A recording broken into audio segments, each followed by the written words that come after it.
રવિવારે એક જ તપસ્વીના તપની અનુમોદના કરવા દ્વારા એમને અમે એટલું જ કહીએ, તમને ખબર નથી સાયકલ ચલાવનારને પેન્ડલ મારવા પડે, હેન્ડલ સાચવવું પડે, નજર નાખવી પડે, થાકી જાય, શ્વાસ ભરાઈ જાય. અને એક માણસ એવો છે ન પેડલ મારે, ન હેન્ડલ પકડે, ન એનો શ્વાસ ભરાઈ જાય, ન એને ધ્યાન રાખવું પડે, ને છતાં સાયકલ ચલાવનારો જ્યાં પહોંચે ક્યાં પહોંચે, એ જ ટાઈમે પહોંચે. આવી તાકાત કદાચ તમને ખબર ન હોય તો મને ખબર છે. સાયકલ ચલાવનારો ભલે સાયકલ ચલાવે પણ કેરિયર ઉપર બેસી જાય, એ જ્યાં સાયકલ ચલાવનારો પહોંચે ત્યાં પહોંચી જાય.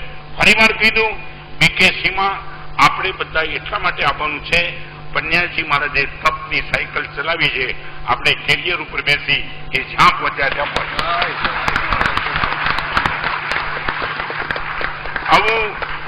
આવો એક તપ ખાલી કેરિયર ઉપર બેસીને જો પહોંચી જવાતું હોય ત્યાં, તો આ કેરી ઉપર બેસવાની તક કોઈ ન ગુમાવે.